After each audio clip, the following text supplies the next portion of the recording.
Director of Marketing for 1E and your host for today's event. We're very excited for everyone to join us today as we discuss why good security is good systems management and that it requires an understanding of the top 4 mitigation controls that can stop at least 85% of cyber attacks. According to the Australian Signals Directorate in a February 2014 report, at least 85% of the intrusions that ASD responded to involved adversaries using unsophisticated techniques that would have been prevented by implementing the top 4 mitigation strategies. We'll review the recommended strategies from this report and discuss why automating patch management of your OS and third-party applications should be an important part of your security strategy. In today's webinar, we are joined by 1E Solution Engineer Mark Lillywhite.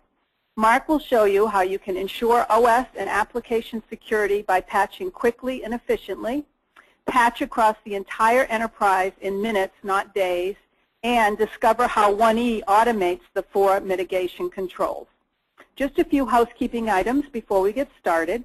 You'll see a question box on the right-hand side of your screen or in the upper right-hand corner if you're on a mobile device, where you can submit questions at any time during the presentation. We will address your questions at the end of the presentation. The session is being recorded and you will receive access to the slides and the recording to view again or pass to your peers. With that said, let's begin. Mark? Right, well, good afternoon or almost good evening here in London. Also good morning over on the East Coast and good night, I guess, on the West Coast.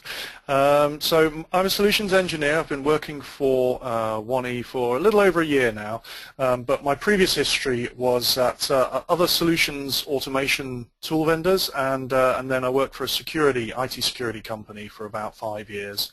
So it's a space that I know very well, and certainly this whole concept of automating the basics around your systems is something I'm very familiar with and have been preaching for many, many years. If we go into the first slide, then what we should see is a couple of statements that I want to think about, or I'd like you to think about, whilst we talk through some of these concepts and some of the ways that 1E can help.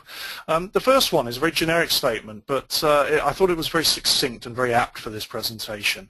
Really what we're saying is security is a combination of protection, i.e. stopping the bad guys getting in, detection, which is the bad guys are going to get in at some point, you'd better know how to actually observe if that's happened, and most importantly, response. So what do you do when the bad guys have got in, and how quickly can you respond? And time again, when we think about breaches that come up in the press and security problems, it's impossible to have 100% protection.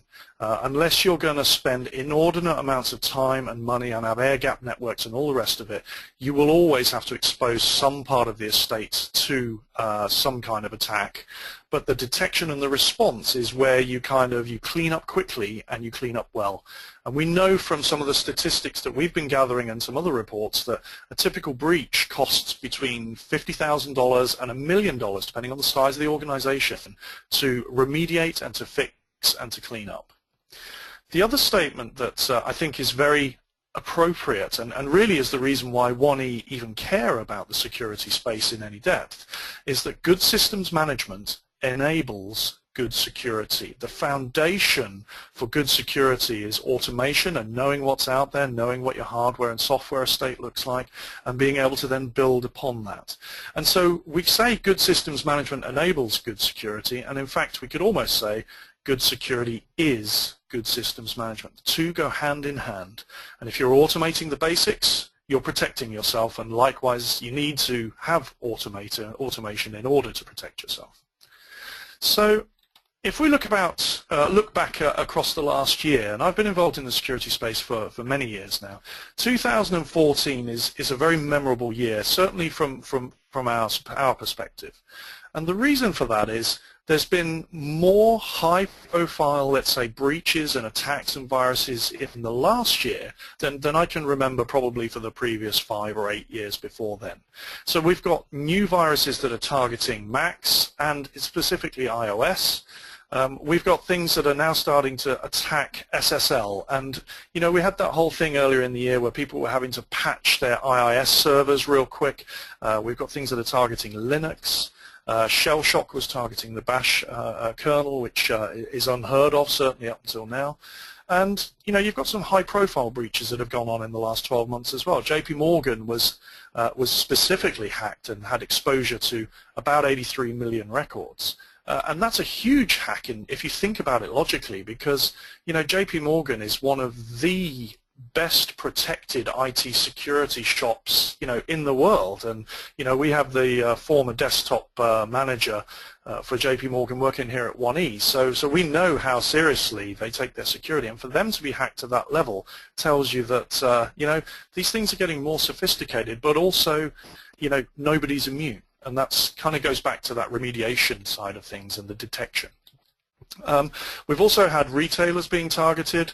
Sony was probably the headline of the year, particularly because it seemed to involve North Korea, although if you dig a little deeper, the current theories are that it was a malicious ex-insider who knew exactly where the right servers were to target in order to get some of that information off. We'll never really know, I'm sure, but it certainly made the headlines in a big way and put IT security front and foremost in the hands, in the minds of every CIO, perhaps more so than it has been in the last few years. And really, one of the most recent ones, in fact, it's probably this year, there was some BBC headlines about how literally 1,000 banks had been specifically hacked in order to get ATMs to release money to specific people. And again, the headline was $1 billion stolen. It was probably a lot less than that. But once again, you've got high-profile hacks that are being put on the front pages of, literally the BBC is the 6th world's most popular website. So, for them to be reporting it puts it in the minds of everybody who's looking at that. So really, 2014 is a year where I think all the cybersecurity and all the breaches have really come back up to the fore, perhaps more than they have been for quite a few years, and that's prompting some reactions that we see in the industry. Now, one of the questions really that comes up is, why is 1E involved in getting into the security space? And it kind of, I alluded to it in the good systems management is good security, but it's a little more specific than that. So the SANS Institute, which is really one of the best regarded IT security, let's say, helpful websites and policies and processes type websites. Actually, the SANS Institute contacted 1E. In fact, they initially contacted Microsoft. Microsoft pointed them to 1E because SANS identified that SCCM, or Config Manager, or System Center Config Manager, whatever you'd like to call it, SCCM I think is the official current term, is used by literally over half of the world's organizations as the baseline for systems management, so patching and software deployment, potentially OS deployment as well. And given that it is the #1 tool used for configuring and administering basically Windows PCs and servers, it made a lot of sense that it could be used as the basis for security. Because security is all about keeping track of things, putting data in a repository, and then being able to report and use that information. So the problem that you have is that other security solutions stand up their own separate infrastructure. And certainly where I worked previously at a well-known IT software vendor, they had two separate stacks. You had a systems management stack and you had a security stack, and the two never spoke to each other. And actually, one of the development efforts there was to try and join these, and let me tell you, it was a big problem, and it took a lot of effort, and really all you got out of it was a few reports. So this idea that you use System Center as the base for some more of your security, particularly the humdrum, more ordinary stuff, is a really smart idea. And 1E as a tools vendor around SCCM, so we basically produce tools that make SCCM better or enhance it or increase the capabilities of the reach of SCCM, made a lot of sense to come and talk to us. And we were very excited about it because, this is exactly the sort of thing where 1E can really add some value, and I'll go into that shortly. If we look at the SANS 20 critical security controls, go and look on the website. Here they are. These are 20 things that will really help to take an IT security shop from good to better to best. If you could implement all 20 of these, let me tell you, you'd be right up there with some of the most secure organizations in the world. But if you start to read this list, you're pretty quickly going to start to lose the will to live, because there's a lot of work to be done. And particularly if you're a smaller organization, if you're 10,000 users or 5,000 users, this stuff is a huge amount of effort. Some of it's manual, some of it's automated, some of it involves very expensive tools, and to do all of it is really a lot of effort. And so what SANS had correctly identified, and in fact Laurie mentioned it earlier, is just 4 of these controls can give you a really big bang for your buck, can really start to protect your IT security estate from the vast majority of, let's say, untargeted, unspecific attacks. And I'll go into some details on those in a minute and how 1E get involved with those. So the thing that we see is, as per SANS, effective implementation of those 4 best practices will mitigate at least 85% of the typical cyber attacks that we're seeing. And in fact, in most cases, it was pushing right up past 90 to 95%. And I'll go into what those 4 are. And of course, you're probably doing 1 or 2 of them now, but there's a couple that are a little harder, which is, I think, where 1E can really help.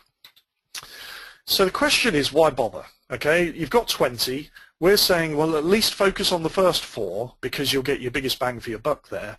Why even bother with that? It's too hard. If we just do patching, surely we're covered. And the answer is really very simple. It's the 80-20 rule, which I use all the time. Everything's an 80-20 rule if you think about it. But actually, in this case, it's more like a 99-1 rule. Okay, and what I mean by that is we can change through automation using SCCM and some 1E know-how. We can change your IT security from something like this, where the windows are open and somebody's going to walk by and say, oh, that could be an interesting opportunity. We're going to change it to something like this, where we're shutting the windows, we're putting a burglar alarm on the front, and we're just making it that much harder to penetrate and to attack. And that's not going to save you from the inevitable breach where somebody's perhaps targeted, some specific senior individuals and tried to make them click on something. But what it will do is it'll stop the 99% or the 85% of really simple breaches that just come in all the time, and it'll stop the spread of those breaches. Because when we go into things like whitelisting, whitelisting has some potentially huge benefits in the security space. So what 1E have done in the first instance is we've developed what we're calling a security benchmark. Okay, it's a 4-control benchmark, and it literally maps to those 4 controls that I pulled up earlier, and I'll go into a lot more detail in a moment. So the benchmark allows you to, and you can run it today in read-only mode, to see how some of the benchmark maps today, and to really start to look at how you're scoring against your peers. Okay, and also what you can do to maybe improve your score a little. And we've kind of taken a fairly simplistic approach to that, but using our know-how of SCCM and, of course, our know-how in some other areas to build a tool that, it's free of charge and will allow you to start to grade your security and think about things you can do better. Okay, it leverages existing infrastructure. It only needs read-only credentials, and it'll allow you to just get a snapshot and start to improve things over time. If we go into those 4 controls, I'll explain exactly what it is that we're doing and what the security benchmark allows you to do. So the first control is all about operating system patching. Now, I remember when patching was something that a few companies did and a lot of companies didn't. And I remember certainly about 2003, I think there was a particular virus, was it SASA or something? And really that suddenly opened up patching as being necessary. And it's as necessary today as it was 12 years ago. What we're going to do is measure how effectively you're doing OS patching. Now the nice thing is nearly everybody is doing OS patching now, although time and time again we do talk to customers who find it very difficult. and usually it's reasons of network bandwidth.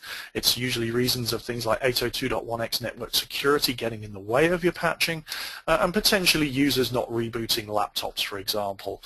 So it's not a perfect, let's say, process these days, but it's a lot better than it was 12 years ago.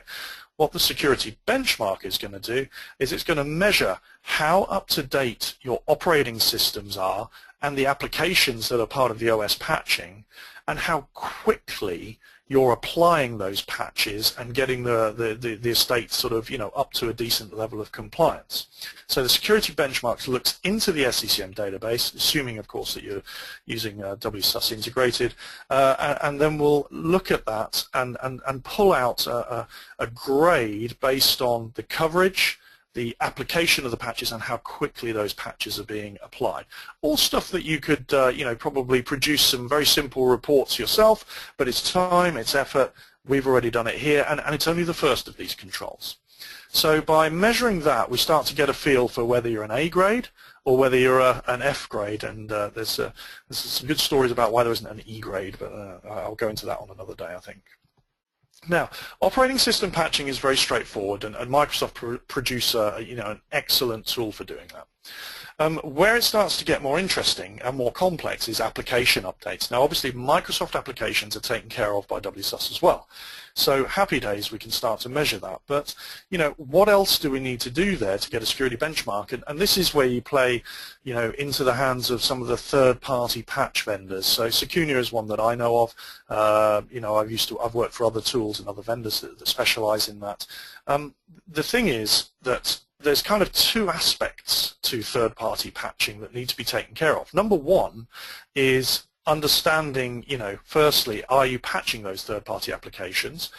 Number two is understanding, are you on the latest versions, or are you on a version that doesn't get patches anymore? Because it's not obvious when you're using, let's say, I don't know, iTunes or, Adobe Reader, which is the latest version, which is a version that's being patched, and which versions are just deprecated and aren't being looked at anymore.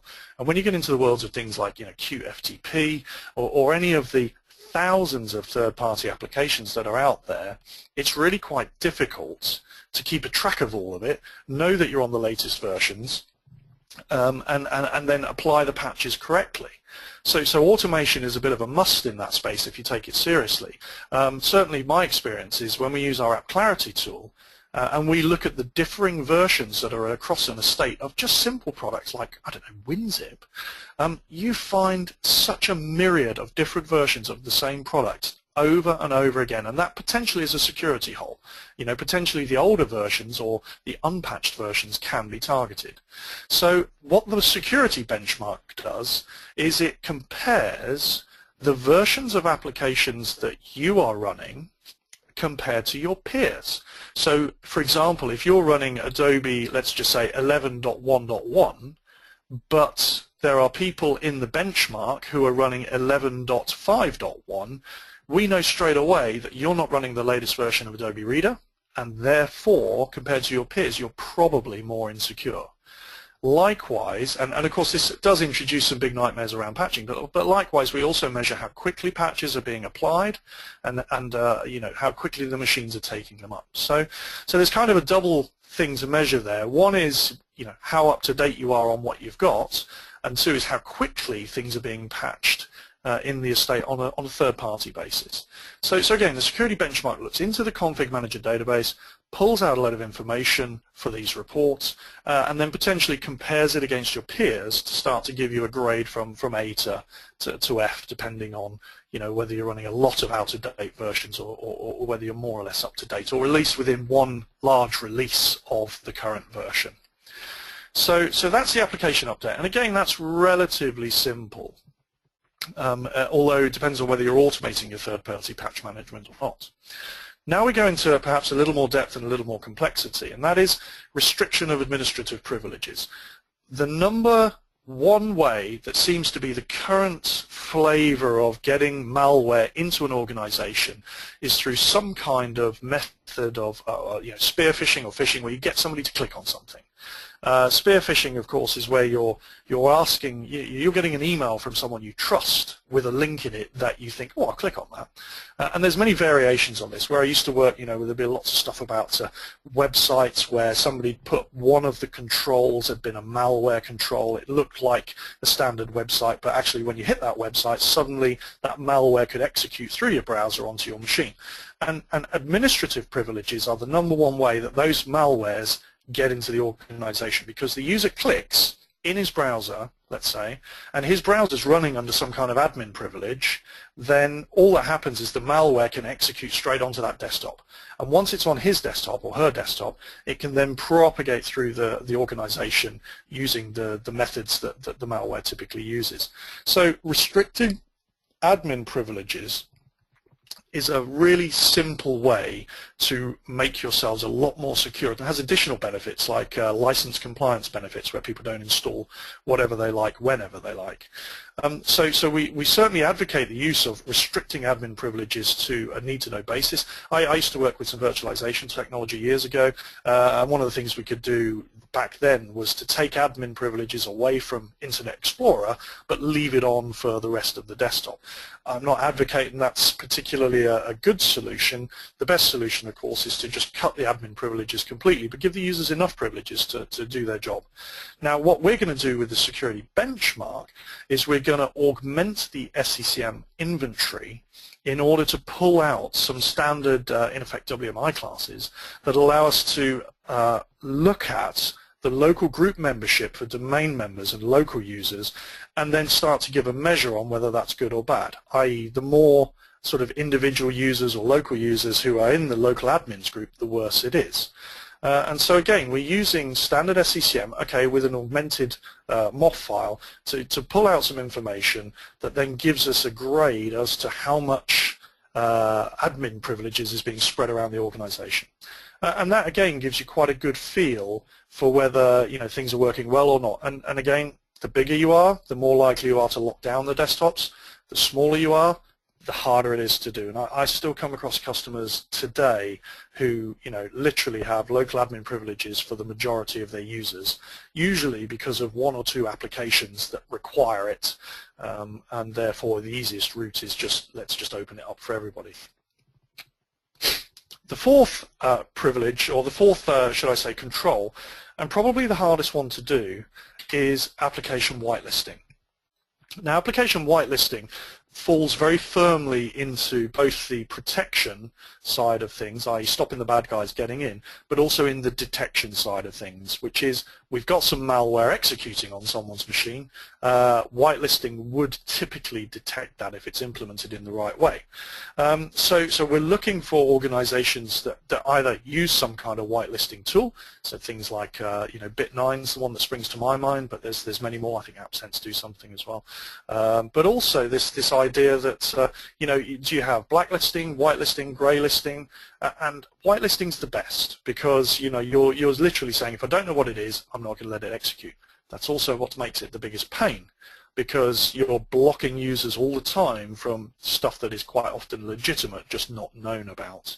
However, introducing and implementing application whitelisting will guarantee to push you from 85% of attacks to 99% of attacks being blocked, because of the very nature of what it does. And I'll come on to how 1E help with that in a moment. So at the moment, really, we're grading application whitelisting on the basis that A, you have it, and then B, there's some more subtle controls in there for us to understand how big the whitelist is and how that matches up with the executables that are in the packages in the SCCM database. So again, if it's in SCCM and it's being deployed, then surely that by merit makes it a whitelisted application. So that simple control there can be automated, and I'll go into that in a moment. But those are the 4 security controls, and that's what gives us the ability to produce the security benchmark, and that's what we're pushing forward with over the next few months. Now, I'm conscious that we're down to about 5 minutes or so we'll just go through the last 2 or 3 slides, and then I'll be able to take some questions. The dashboard looks like this. I'm not going to go into too much detail. In fact, I've just noticed the arrows moved, but in effect, we're pulling in the feeds from various places, we're putting a grade around it, and then there's some clickable more information to give you some tips and some strategies for maybe improving that score. So obviously, you know, with whitelisting, implement whitelisting might be a good start, but we're certainly with patching and stuff like that, there'll be some tips there. Now, how does 1E help with patching in general? So outside of the security benchmark, what else do we do? And really, there's a couple of main areas where we add a lot of value. So number one is 1E Nomad, which is our peer-to-peer technology, and allows us to accelerate patch cycles by pushing the patches, you know, down the network, irrespective of the bandwidth, and protecting that bandwidth. So during the business day patching rather than having to do it out of hours. And secondly, our Wake Up product allows us to both wake up machines for patch cycles and shut them down again afterwards, but also we're doing a lot of work, in fact I'm doing a lot of work personally, but also the company is doing a lot of work in 802.1x networks, which is one of the other critical controls. So the idea that you know, you've got a segregated network where machines that are off are on the guest VLAN or the dirty VLAN, and Wake Up has the ability to wake those machines up, and then once they're up, they come into the remediation VLAN, get patched, and again accelerate that patch cycle, which is something that I think a lot of our Nomad customers, certainly, and the Wake Up customers, they're looking at 1E specifically around patching. So we've got some really good value to add there. We've also got the security benchmark for peer comparison, and I've just got a couple of quotes here just to really set that off there. So I won't read them out verbatim, but suffice it to say that the US Department of State uses Wake Up in order to allow these overnight patch cycles, and a well-known global finance company who I've just spent a lot of money through because I booked my holiday, has recently invested in Nomad, again because of patching and because of bandwidth issues around patching. So Nomad protects the bandwidth but allows the very rapid delivery of patches in a peer-to-peer fashion, which is, you know, it really takes patch cycles down from a couple of days to a couple of hours. So on patching, I think we're pretty good, and we've got some solid benefits there. If we look at admin rights, there's a really interesting thing here, and you know, again, when I put my security hat on from days gone by, admin rights are all about, usually it's about getting past a problem. That's why people have them. So if you take away the rights, you have to give users a way to get the things that they need without having to give them back admin rights all the time. And so what we do is we recommend shopping for that. So 1E Shopping is obviously our front-end portal directly integrated with SCCM for delivering packages and applications and operating system deployments, but also it has the benefit of being able to do Active Directory group automation as well. So for example, you can request temporary admin rights, and you can have it for a day, and then, you know, that would put you in the right group through automation, and a day later take you back out again. So that's just a little side benefit there of shopping, which, yeah, when I spoke to some people about it, oh yeah, of course it can do that. But more importantly, it's this idea that if you give the users a quick way to request what they need, then suddenly they're not needing admin rights in the majority of instances.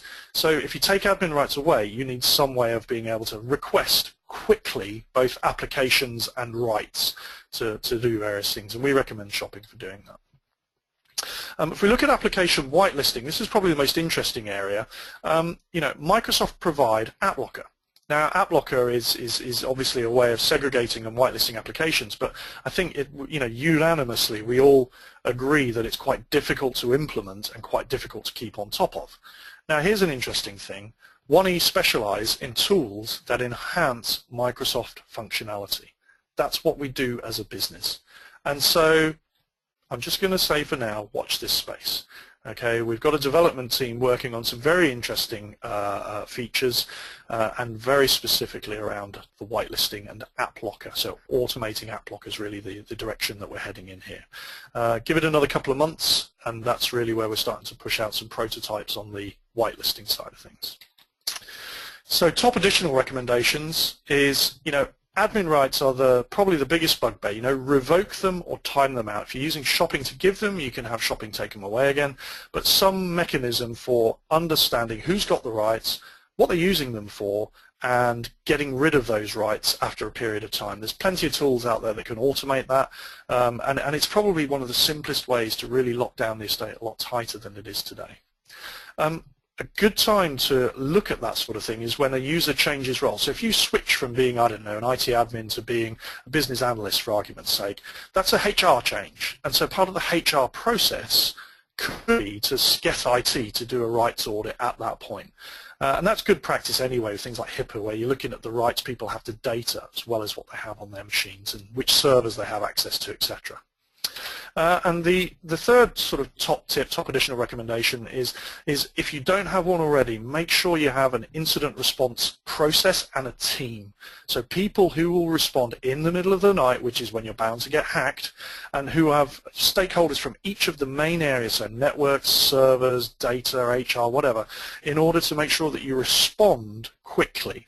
One of the findings from the sort of the Sony breaches was that the response was not as fast as perhaps it could have been, and then data's leaking out at a vast rate of knots. You know, you need to plug those gaps quickly. So again, who's 1E? We automate the software life cycle. That's really our mission. And when you automate, you get cost benefits.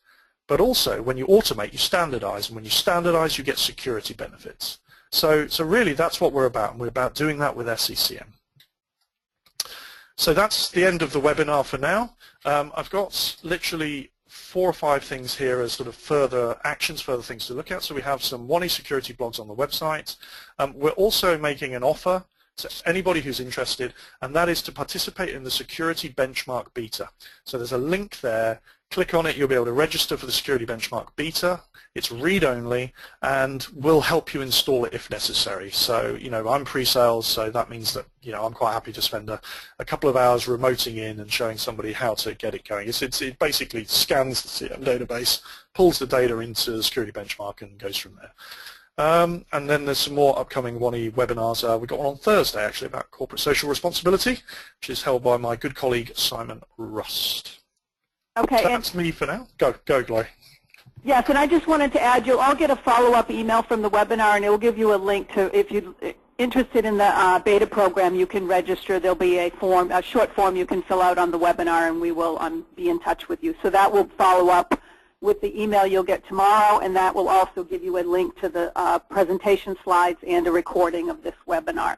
So prior to addressing your questions, I just want to thank you for joining us today, and just remind you that you can type the questions in on the right-hand side of your screen if you're on a desktop or laptop, and in the upper right-hand corner if you're on a mobile device. So I want to start, Mark, with the first question that came in, and it's why are you measuring using peers rather than the vendors or publishers of the apps themselves to identify latest version and older versions that they still patch? Sure. So it's a very simple reason, and the fact of the matter is there are, you know, literally tens of thousands of applications that could be in someone's estate.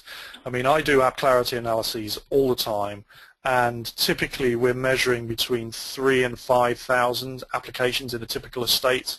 And the problem is, how do we get on top of what all of the vendors are doing in order to understand what the latest versions of everything is and what the patch level should be? Now, if you buy a tool like Secunia's business is doing exactly that. 1E are not going to get into the content creation business, because you could have 50 guys in India working full-time just trying to keep on top of that type of data. So what we've done is taken a much simpler approach, but a much quicker approach, if you like, and an approach where you'll never be out of date. And that is to compare application versions to, let's say, the peers in the estate, and that gives you, well, the very latest across 500 peers is this particular version of that particular application. That, by definition, is the latest one, unless somebody's, you know, hacking and fooling version numbers.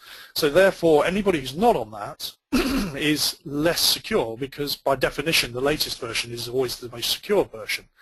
That might seem like a simplistic approach, but it does mean that you're never going to be caught out with the, well, you know, my patch cycle says I'm up to date, yet there's a new version that we didn't know about yet. Okay, great. Thank you, Mark. The next question is, what information does the 1E security benchmarking wizard require in order to evaluate my environment?